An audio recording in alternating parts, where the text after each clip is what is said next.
Welcome to the Basic Food Safety Training for Food Handlers. Ayon sa ating batas, ang mga food handlers ay dapat kumuha ng health certificate mula sa lokal na health office bago makapagtrabaho. Bilang paghahanda sa pagkuha ng certificate, ang mga food handlers ay kinakailangang dumaan sa isang training sa basic food safety. Sino ang mga tinatawag na food handlers? Ang food handler ay sino mang humahawak o naghahanda ng pagkain o inumin, o sino mang humahawak ng mga gamit sa paghahanda ng pagkain o pagluluto, kasama na ang pag-operate ng mga vending machines. Bilang isang food handler, maging ikaw man ay kusinero, katulong sa kusina, katiwala o kahera sa isang kainan, o isang waiter o isang busboy sa isang restaurant, ikaw ay may mahalagang responsibilidad sa tama at ligtas na paghawak ng pagkain. Ang diwastong paghawak ng pagkain ay maaaring magdulot ng sakit, kapansanan o kamatayan. Ikaw ay may mahalagang responsibilidad sa pagsilbi ng pagkain sa ibang tao. Pangalagaan ang inyong mga customers, ang inyong negosyo, at ang inyong sarili sa pamamagitan ng pagsunod sa mga tamang pamamaraan sa food safety na ipapakita sa video na ito. Simulan na natin ngayon ang ating training sa food safety. Ano ang foodborne illness at ano ang sanhi nito? Ang pagkain ay mahalaga sa kalusugan at kapakanan ng tao. Ngunit ito rin ay maaaring magdulot ng sakit. Ang sakit na ito ang tinatawag na foodborne illness.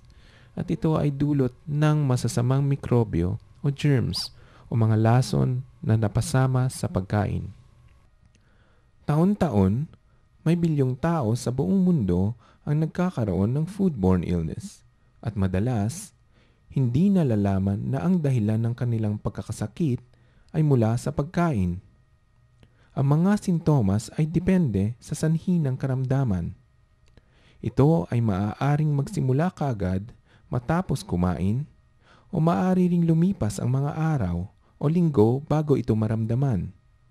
Sa mga foodborne illnesses, karaniwang mararamdaman ang sintomas mula 1 hanggang 3 araw pagkatapos kumain.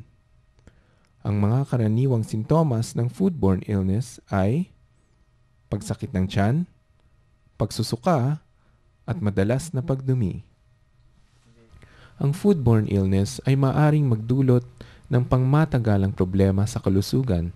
Ang maruming pagkain ay maaaring magdulot ng malubhang sakit tulad ng cancer, arthritis, o mga neurological disorders. Para sa mga sanggol, sa mga may sakit, buntis, at sa mga matatanda, maaaring magdulot ang foodborne illness ng mas malubhang karamdaman na maaaring makamatay. Nabanggit natin kanina na germs ang isa sa mga sanhi ng foodborne illness. Pero, ano nga ba ang mga germs? Ang mga germs ay lubhang napakaliit upang makita ng ating mga mata. Hindi lahat ng germs ay masama. Ang iba ay napapakinabangan at ginagamit sa paggawa ng pagkain, inumin, gamot, at nakatutulong din sa tamang digestion ng pagkain. May ibang germs din na maaaring hindi magdulot ng sakit, pero ang mga ito ay nagdudulot ng pagkapanis ng pagkain. Ang masasamang germs ay nagdudulot ng sakit at maaaring makamatay. Madalas, ang ganitong uri ng germs ay hindi nagpapabago ng anyo o amoy ng pagkain. Ang masasamang germs tulad ng bacteria, viruses, amag, at mga parasites ay ang pangunahing pinagmumulan ng foodborne illness. Ang mga bakterya ang pinaka-importante sa lahat. Ang mga germs ay matatagpuan kahit saan. Pero ito ay mas madalas na nasa dumi ng tao o hayop, sa lupa, sa tubig, sa mga hayop at kahit sa mga tao. Ang mga kamay ay isa sa pangkaraniwang paraan ng paglipat ng germs mula sa iba't ibang lugar. Ang mga germs ay maaaring ding kumalat sa pamamagitan ng maruming pagkain at tubig at kagamitan. Ang mga insekto at peste tulad ng daga, langaw at ipis ay nagdadala ng germs sa mga pagkain. Ang mga alagang hayop ay maaari ding pagmulan ng kontaminasyon. Napakabilis dumami ng germs. Halimbawa, ang isang bacterium ay maaaring maging 2 sa loob ng 15 minuto. At paglipas ng 5 oras, ang isang bacterium ay dadami na ng higit sa 1,000,000. Upang dumami, ang mga germs ay nangangailangan din ng pagkain, tubig, oras at tamang init sa paligid. Ang mga high-risk na pagkain ang nagbibigay ng sapat na kondisyon upang sila ay dumami. Ang halimbawa sa mga high-risk na pagkain ay karne, seafoods, pasta, gatas, keso, at mga itlog. Alam niyo ba na hindi lamang ang mga germs ang sanhi ng foodborne illness? Ang mga tao ay maaaring magkasakit mula sa nakakalason na kemikal. Kabilang na ang mga natural toxins, mga metal, mga lason sa kapaligiran, mga gamot sa hayop, mga pamatay peste o pesticides, mga cleaning chemicals, at maling paggamit ng food additives. Kapag ang mga dilatang pagkain ay may kalawang na, butas, o lumulobo na, mas mabuti na itapon na lamang ito. Ito ay maaaring nagtataglay ng mga lason na nakamamatay kapag nakain. Kapag ikaw ay may sakit, iwasang magtrabaho sa may pagkain. Ang germs na sanhi ng iyong sakit ay maaaring malipat sa pagkain patungo sa ibang tao. Pagbigay alam sa iyong supervisor kung ikaw ay may sakit. Huwag humawak ng pagkain kung ikaw ay may lagnat at pananakit ng lalamunan, nagtatae, nagsusuka, may paninilaw ng balat o malatsaang kulay ng ihi, may patuloy na pagbahin, pag-ubo o sipon, may itinataglay o natagpuang impeksyon na maaaring kumalat sa pagkain tulad ng salmonella, shigella, E. coli o hepatitis A, may pigsa, hiwa, paso o pamamaga ng kamay. Ang pagkain ay maaari lamang hawakan kung ang bahaging may sugat ay nababalutan ng malinis na bandage at latex-free na guwantes. Sa ngayon, ikaw ay may sapat ng kaalaman sa mga sanhi ng foodborne illness. Bilang isang food handler, paano mo maiiwasan o mababawasan ang mga insidente ng foodborne illness? Mapipigilan ang pagkakasakit ng iyong sarili at ng ibang tao sa pamamagitan ng pagsunod sa 5 puntos sa mas ligtas na pagkain. Ito ay maging malinis parati, ihiwalay ang hilaw sa luto, lutuing mabuti ang pagkain, panatilihin ang pagkain sa tamang temperatura, at gumamit ng malinis na tubig at mga sangkap.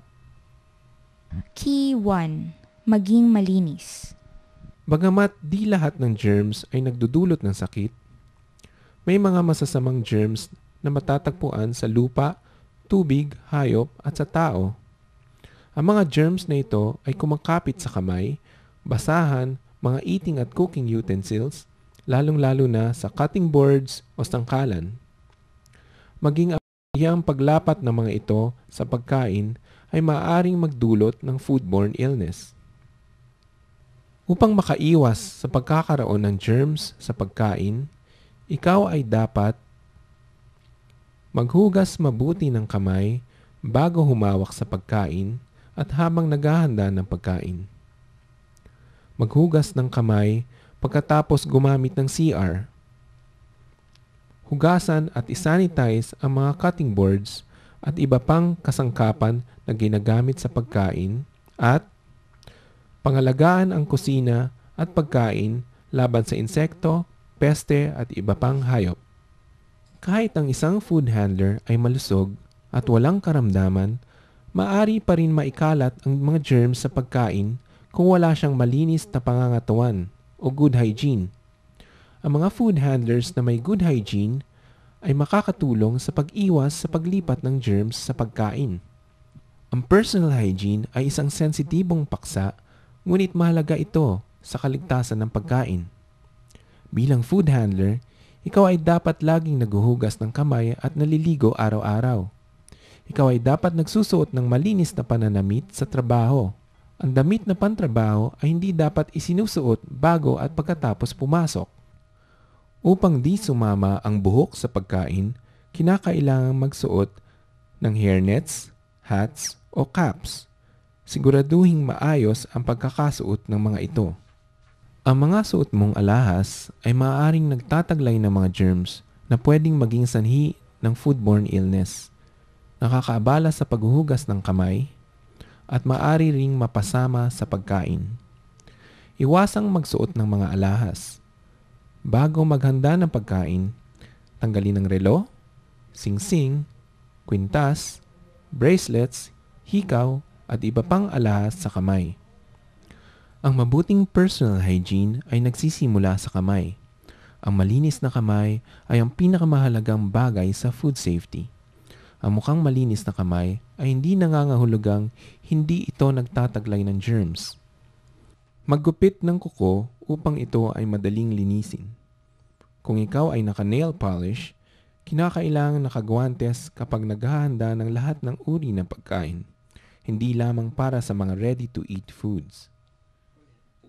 Ang paghuhugas ng kamay ay nakatatanggal ng mikrobyo na nagiging sanhi ng pagkakasakit ng tao. Mahalagang maghugas parati ng mga kamay, kahit ito ay mukhang malinis. Dapat malaman ng isang food handler kung kailan at paano maghugas ng kamay. Kapag maghuhugas ng kamay, gawin ng mga sumusunod. Basain ng kamay. Kuskusin ang mga kamay ng may sabon sa loob ng 20 segundo. Maraming di nakakaalam ng tamang paghugas ng kamay. Sila ay hindi gumagamit ng sabon at hinuhugasan lamang ang ilang bahagi ng kamay. Hugasang mabuti ang mga dulo ng daliri, mga kuko, hinlalaki, palad at mga pagitan ng daliri. Pagkatapos magsabon, banlawan ang mga kamay ng malinis na tubig. Patuyuing mabuti ang mga kamay sa pamamagitan ng malinis at tuyong pamunas, gaya ng paper towel. Ugaliing maghugas ng kamay bago humawak at maghanda ng pagkain, bago kumain, pagkatapos gumamit ng CR o toilet, pagkatapos humawak sa hilaw na pagkain, pagkatapos suminga, pagkatapos humawak ng basura, at pagkatapos humawak ng mga kemikal, kabilang ang mga ginagamit sa paglilinis. Ang mga sumusunod ay ilan lamang sa masamang kaugalian na dapat iwasan habang nasa harap ng pagkain. Kayo ay hindi dapat mangulangot o magpunas ng ilong sa manggas, dumura, mag-chewing gum sa mga lugar na pinaghahandaan ng pagkain, tumikim o magsawsaw ng daliri, o muling gumamit ng hindi nahugasang kutsara, magkamot ng anumang bahagi ng iyong katawan, umubo o bumahing sa pagkain, magpahinga sa food rooms, at humawak sa buhok. Ang direktang paghawak ng pagkaing madaling masira o high-risk foods ay dapat iwasan hanggat maaari. Kahit ang food handlers na nakapaghugas ng kamay ay dapat may sapat na proteksyon para sa mga ready-to-eat foods. Ito ay upang maiwasan ang paglipat ng mga germs na maaaring nasa kamay patungo sa pagkain. Ang guwantes na pang-isahang gamit o single-use gloves ay maaaring gamitin sa paghahanda ng mga high-risk foods, paggawa ng sandwiches, paghiwa ng mga gulay, at pagsasaayos ng pagkain sa plato. Magkaiba ang sanitizing kumpara sa simpleng paghuhugas o paglilinis. Ang simpleng paglilinis ay kadalasang gumagamit ng sabon at tubig upang maalis ang dumi. Samantalang, ang sanitizing ay gumagamit ng mga kemikal o init para patayin ang mga germs. Sa paglilinis ng plato at iba pang kitchen at cooking utensils, sundin ang mga sumusunod. Itapon sa basurahan ang mga tira o sobrang pagkain. ibabad sa mainit na tubig na may kasamang sabon, at gumamit ng malinis na basahan o brush upang matanggal ang tirang pagkain at sebo. Magbanlaw sa malinis at mainit na tubig. Isanitize ang mga utensils sa kumukulong tubig o sa pamamagitan ng sanitizing solution, at i-air dry ang mga cooking at eating utensils o punasan ng malinis at tuyong basahan. Sa kabuuan, ang mga sumusunod ay dapat sundin. Maglinis habang naghahanda ng pagkain upang ang mga germs ay walang pagkakataong dumami. Linising mabuti ang mga kagamitan sa pagkain, pag-inom at pagluluto, lalo na yung mga ginagamit sa karning hilaw at yung mga ginagamit sa bibig. Isanitize ang mga cutting boards at iba pang utensils pagkatapos gamitin sa karning hilaw at seafoods.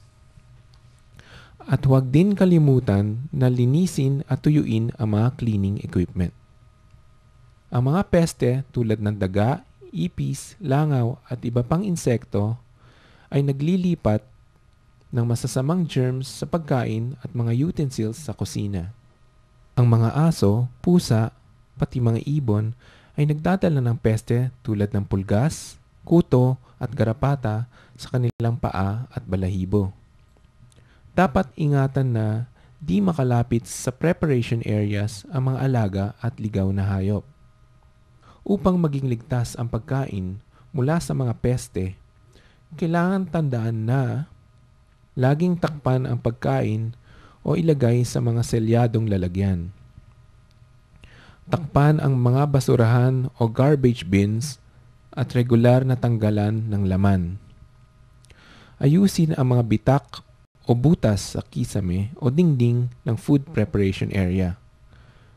Gumamit ng pain o insecticides upang mawala ang mga peste at iwasang makalapit ang mga ligaw na hayop sa food preparation areas. Key 2. Ihiwalay ang hilaw sa luto. Ang mga hilaw na pagkain, lalo na ang karne at ang mga katas nito, ay maaaring nagtataglay ng masasamang germs na maaaring mailipat sa pagkain. Ang pagtatago ng hilaw at luto na pagkain sa magkahiwalay na lalagyan ay pumipigil sa paglilipat ng mga germs. Ang cross-contamination ay ang paglipat ng mga germs mula sa hilaw papunta sa lutong pagkain. Ang paghihiwalay ng hilaw sa luto ay pag-iwas sa cross-contamination. Upang maiwasan ang cross-contamination, sundin ang mga sumusunod. Ihiwalay ang karning hilaw, poultry at seafoods mula sa ibang lutong pagkain. Gumamit ng hiwalay na kasangkapan tulad ng kutsilyo at cutting boards sa paghahanda ng karning hilaw, at itago ang pagkain sa mga maayos na lalagyan upang maiwasan ang paghalo ng hilaw at lutong pagkain. Dapat ugaliing ipaghiwalay ang hilaw sa lutong pagkain. Sa loob ng refrigerator, maaring magtago ng karning hilaw, seafoods, poultry sa ilalim ng lutong pagkain upang maiwasan ang cross-contamination. Itago ang mga tirang pagkain sa mga lalagyang may takip upang maiwasan ang paghahalo ng hilaw at lutong pagkain. At laging hugasan ang platong ginamit sa hilaw na pagkain. At gumamit ng malinis na plato sa lutong pagkain. Key 3. Lutuing mabuti ang pagkain.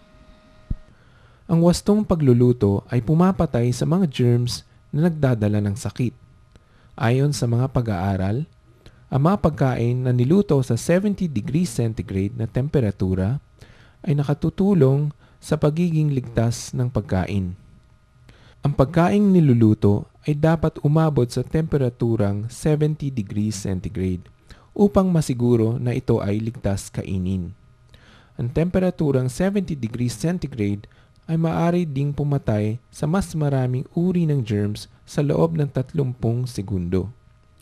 Ikaw ay dapat gumamit ng thermometer upang malaman kung ang pagkain ay umabot na ng 70 degrees centigrade. Lutuing mabuti ang pagkain, lalo na ang karne, poultry, itlog at seafoods. Lutuin ang mga pagkain gaya ng mga nilaga o may sabaw sa temperaturang 70 degrees centigrade. Panatilihing kumukulo sa loob ng 1 minuto.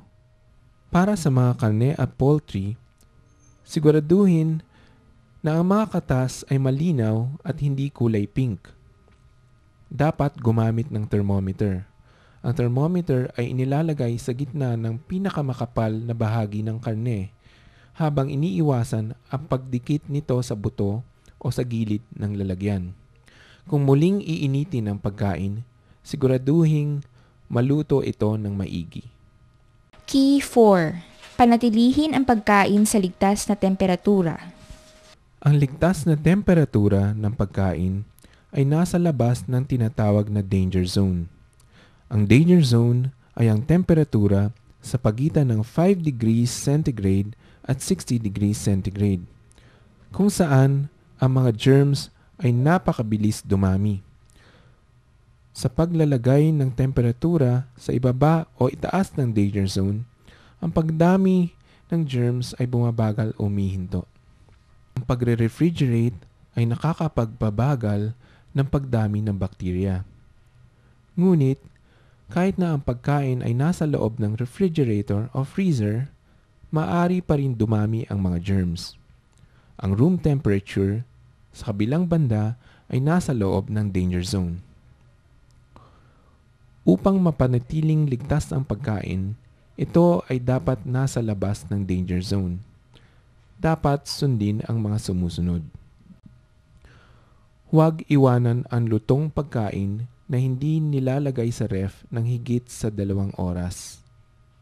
I-refrigerate kaagad ang lahat ng luto at madaling masirang pagkain, kung maaari, sa ibaba ng 5 degrees centigrade. Panatilihing nasa mainit na temperatura ang pagkain bago ito isilbi. Huwag itago ang pagkain ng matagal sa loob ng refrigerator. Huwag magpalambot ng mga frozen food sa room temperature. Key 5. Gumamit ng ligtas at malinis na tubig at mga sangkap. Ang mga sangkap, kasama na ang tubig at yelo, ay maaaring maging kontaminado ng masasamang germs at mga chemical.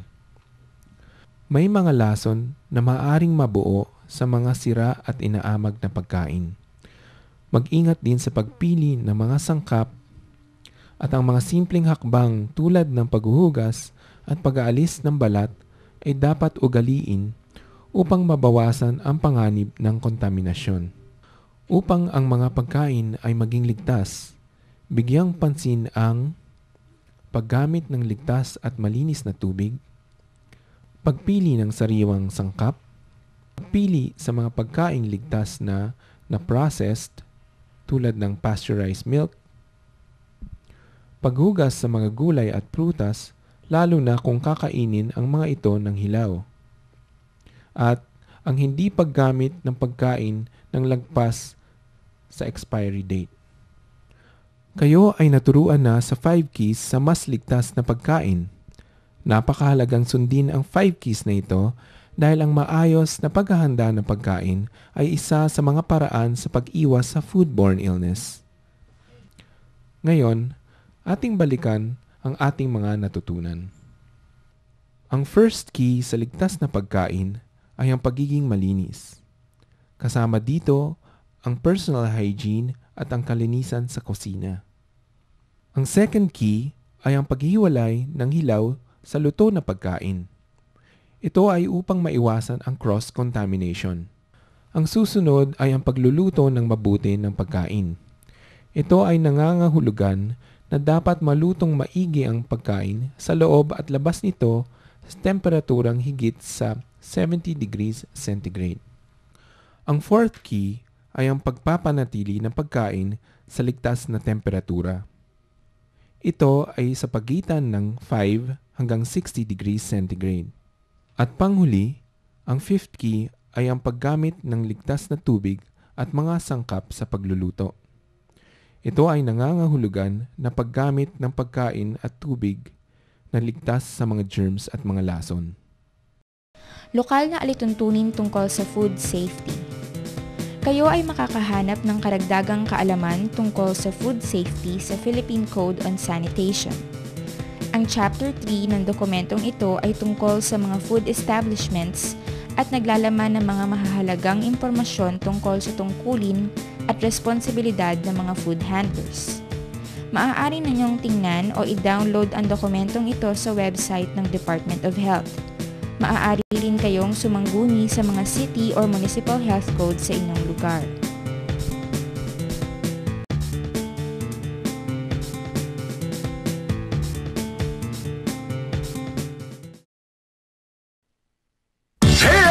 Everybody now, do you know how to wash your hands? Show me!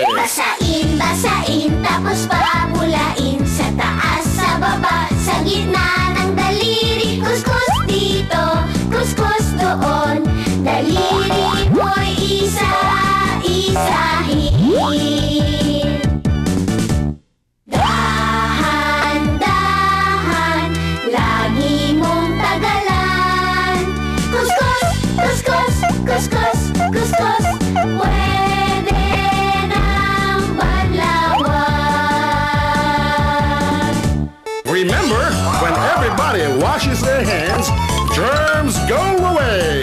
Ang madalas at tamang paghugas ay isa sa pinakamabisang proteksyon laban sa bird flu, diarrhea, trangkaso, ubo at sipon.